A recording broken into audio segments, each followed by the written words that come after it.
Olá, muito boa tarde para você. Está começando o Globo Esporte. A seleção decidiu jogar a Copa América, hein? Vamos falar sobre isso, sobre eliminatórias, sobre o afastamento do presidente da CBF, Rogério Caboclo, por causa das denúncias de assédio moral e sexual. Mas eu começo com a Série B. O Botafogo venceu o Coritiba no sábado, para a felicidade do seu José.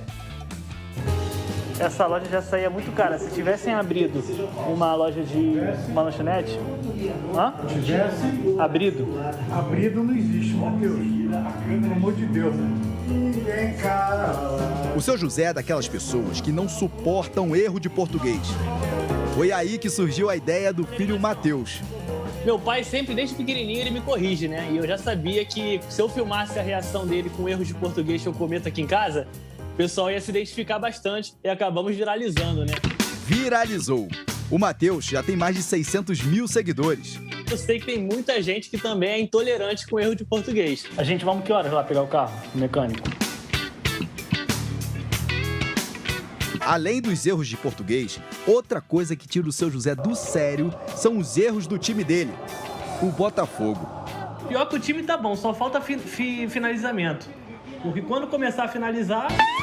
Finalizamento não, mas faltou finalização precisa do Botafogo no primeiro tempo. O Coritiba até teve uma, nessa cobrança de falta do lateral direito Igor. Mas o gol foi anulado pela arbitragem. Que isso, cara? Primeiro vai ter que mandar bater de novo, que o árbitro não tinha autorizado. O árbitro tá lá na barreira, o cara cobra. O Botafogo voltou melhor pro segundo tempo. O Chay tá jogando bem, cara.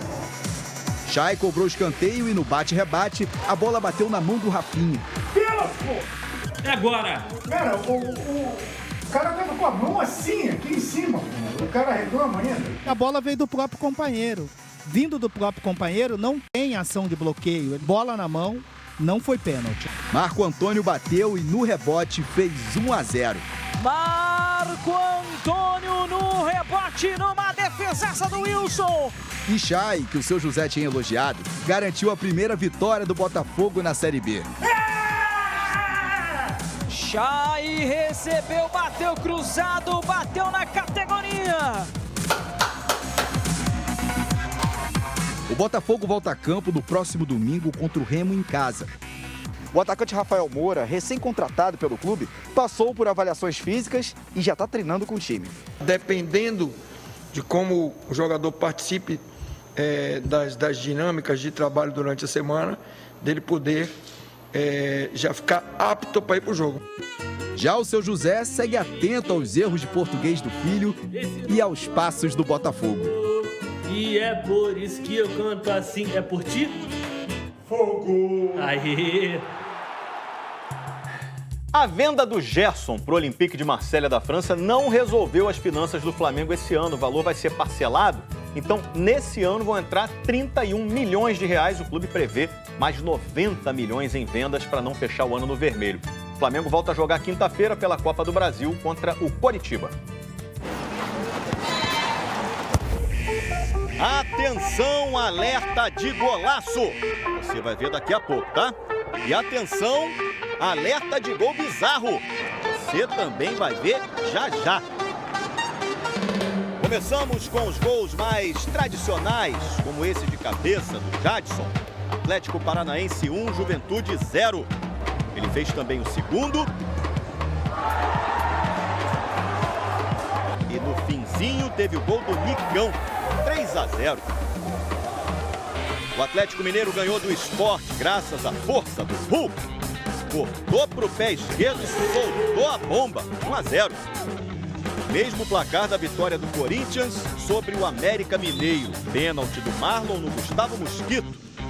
Fábio Santos bateu e garantiu a primeira vitória do técnico Silvinho no Corinthians. A maior goleada da rodada foi do Fortaleza contra o Internacional. Tite fez 1-0. Robson de cabeça marcou o segundo. O terceiro foi bonito, uma assistência de cobrança de lateral do Tinga e Iago Pikachu. E aí veio o gol bizarro. Atenção, hein? Gol contra do Zé Gabriel. Fortaleza 4-0. Zé Gabriel, gol contra bizarro. O Praxedes fez o gol de honra do Inter, mas ainda deu tempo do Wellington Paulista fazer o quinto do Fortaleza, 5-1. Muitos gols também em Palmeiras e Chapecoense. O Laércio ia fazendo contra, mas aí o Wesley aproveitou para marcar o primeiro do Palmeiras. Luiz Adriano aproveitou mais uma falha da defesa da Chape e ampliou. E aí veio o golaço. A jogada começou lá no campo de defesa. O Wesley arrancou, foi rabiscando geral até bater no canto. Pé direito, bateu no canto! No início do segundo tempo, Busanello descontou. Palmeiras 3, Chapecoense 1.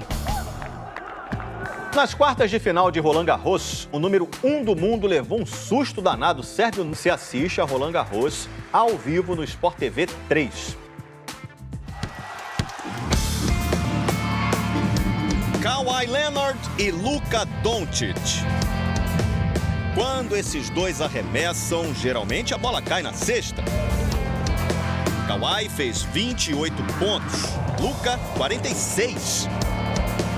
O Los Angeles Clippers do Kawhi ganhou do Dallas Mavericks do Luka e está classificado para a próxima fase dos playoffs da Já notícias da seleção que joga amanhã pelas eliminatórias e os jogadores aceitaram disputar a Copa América, hein? E também a vitória do Fluminense no embalo do garoto Gabriel Teixeira, o Biel.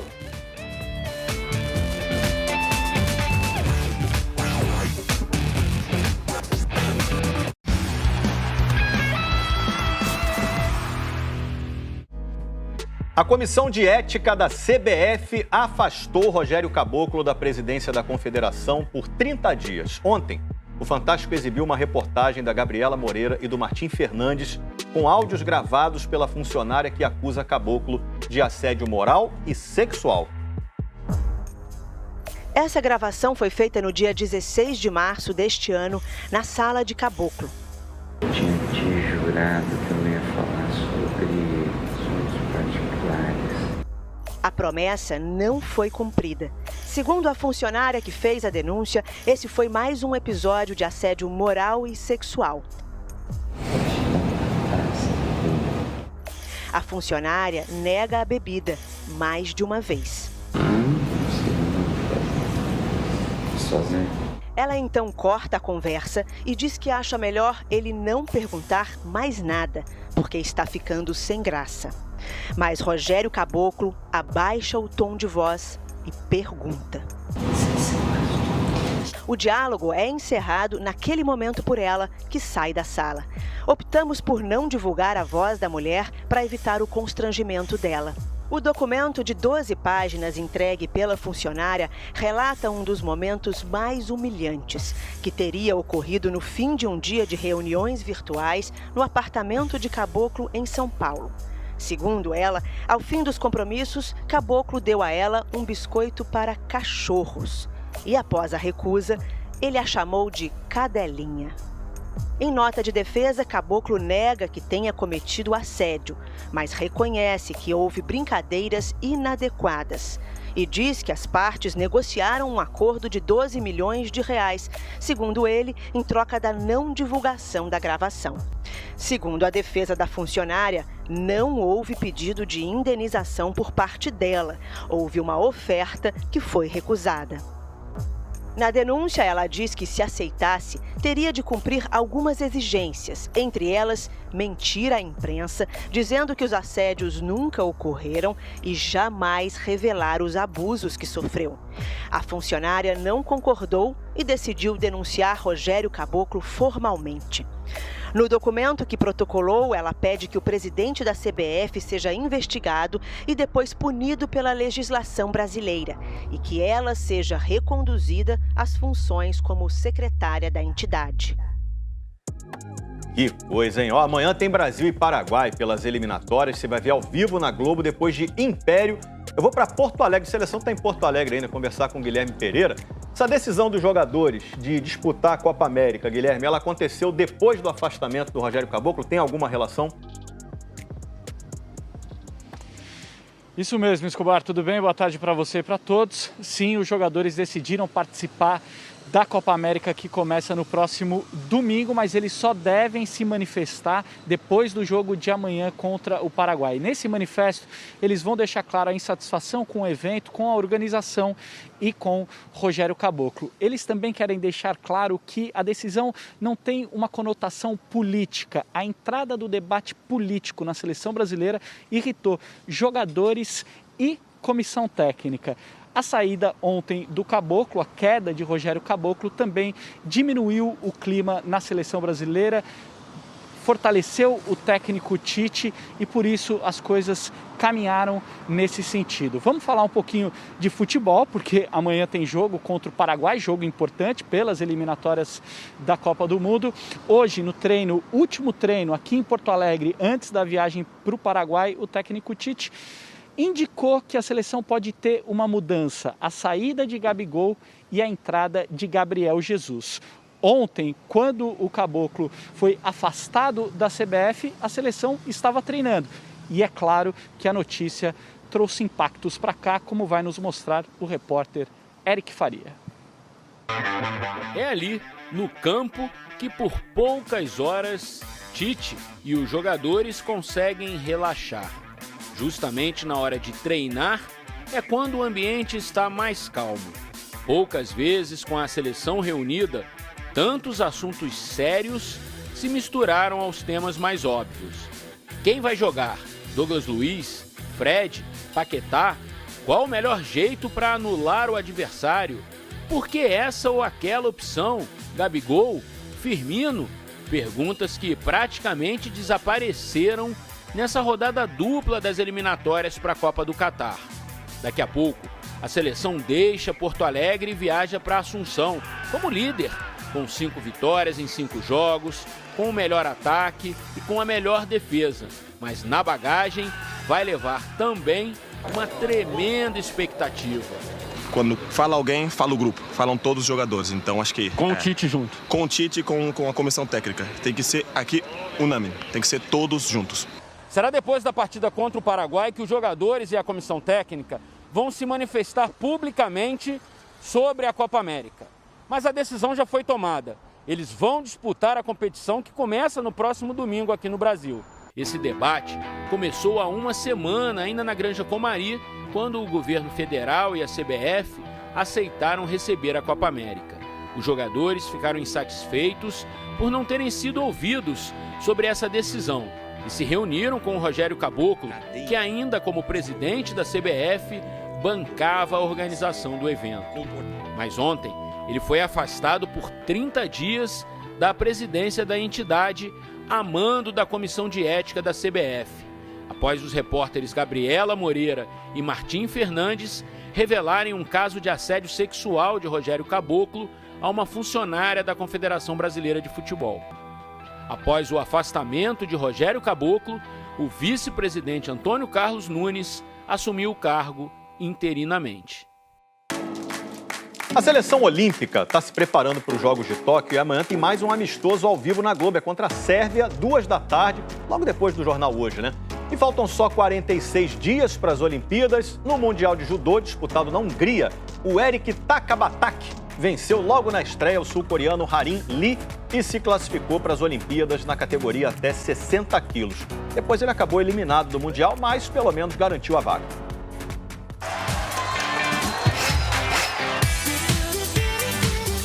O Brasil terminou o Pan-Americano de Ginástica com 9 ouros, 2 pratas e 5 bronzes. E mais 2 vagas nas Olimpíadas. Rebeca Andrade levou uma ao ganhar o individual geral. E Diogo Soares, terceiro no individual geral masculino, garantiu a outra. 2 rodadas, só 1 ponto e uma conclusão. O Vasco precisa se impor mais como o Vasco da Gama. Contra a Ponte Preta na segunda rodada da Série B, o Vasco ainda não teve o capitão Leandro Castan, que segue machucado, e Marquinhos Gabriel, que voltou de lesão, só entrou no segundo tempo. Logo no início, a Ponte até tentou dar uma força. Bola recuada pro Igor. Igor dominou mal. Mas o Cano desperdiçou a chance e aí o Vasco passou a levar pressão. Primeiro, Camilo errou esse chute. Depois, o Vanderlei defendeu a finalização do Moisés. E a cobrança de falta do Camilo também. Ele poderia ter feito a defesa, inclusive, em 2 tempos. Marcelo Cabo fez 3 mudanças para o segundo tempo. Além do Marquinhos Gabriel, entraram Léo Jabá e Michel. O início foi animador, porque logo aos 7 minutos, Camilo colocou a mão na bola dentro da área. Ele tenta cabecear a bola e não consegue, tá com aquele braço direito ali, tá num movimento adicional, pênalti bem marcado. Cano bateu e marcou o 8º gol dele em 13 jogos na temporada. Cano! Calibre 12 do Vasco! Mais 3 minutos depois, Renatinho empatou para a Ponte. 1-1. A gente sabe que está no início, mas a caminhada é longa. Mais um ponto fora de casa, principalmente, é sempre bem-vindo. 2 jogos, só 1 ponto e mais uma conclusão. Não tem moleza na Série B. E na Série A, o Fluminense ganhou do Cuiabá e o Biel fez o primeiro gol dele num Brasileirão. Categoria 37 anos. Olha aí a categoria no peito, na coxa, Dom Fredon. Categoria 20 anos. Gerações do Fluminense que se encontram no Campeonato Brasileiro. Fred não teve vida fácil. O time de Mato Grosso ficou mais com a bola e tudo bem para o Roger Machado. Às vezes você não tem a bola, você que está propondo o jogo. Foi o que o Fluminense fez. A sobra do Caio bateu pro gol. Gabriel Teixeira, o Biel, é parte importante disso. Para ele, tudo é novidade. É o primeiro Brasileirão da vida e ela é mais dura entre os profissionais. Ah, os 20 anos. Saudade do que a gente viveu. É aquela fase da vida em que os planos e sonhos são muitos. A energia não acaba e se tiver bola rolando, pode chamar porque dificilmente alguém vai dizer não. Quanto mais, melhor. Que o diga Gabriel Teixeira. Jogos do Fluminense na temporada, 24. Jogos do Biel na temporada, 24. Único jogador a estar em todas as partidas do time. Muito feliz por ter jogado todos os jogos, venho trabalhando bastante, procurar sempre jogar mais. Pois pode atualizar a lista de desejos do moleque. Primeiro gol no Brasileirão, check. Iago Felipe, tem cruzamento, Biel! Gol! Gabriel Teixeira! O Biel! É um jogador extremamente completo, né, em todos os sentidos. Né? Eu fico muito feliz de poder estar participando do momento do surgimento do jogador como o Gabriel. O Cuiabá só deu o primeiro chute aos 43 do primeiro tempo. Voltou do intervalo mais agressivo. Acertou a trave com o PP na cobrança de falta. Cobrança do PP, quase o gol de empate. Marcos Felipe e a trave. E reclamou desse lance. O Papagaio não cometeu nenhuma falta. Ele toma a bola do Egídio, tem um contato que para mim é um contato de jogo e depois o Egídio acaba cometendo a falta, o que seria uma oportunidade de gol e cartão vermelho. A arbitragem acertou ao anular esse gol do Cuiabá. O Felipe Marques estava impedido. A imagem é clara, né? Nem precisa da tecnologia. Já sem Fred e Gabriel Teixeira, que foram substituídos no segundo tempo, o Fluminense só voltou a incomodar nos minutos finais. Primeiro no descuido do goleiro Walter. Olha o Walter, deixou passar, que bola perigosa, o Walter bateu na trave. Depois no chute do Luiz Henrique. Marcos Felipe evitou o empate no fim. O Brasileirão é duro, para quem já conhece e para quem acabou de chegar. Gabriel Teixeira! É difícil pra caramba o Brasileirão, uma vitória que tem que ser sempre valorizada. Parabéns, hein, Biel? Que seja o primeiro de muitos. Boa tarde, subindo as letrinhas. Até amanhã.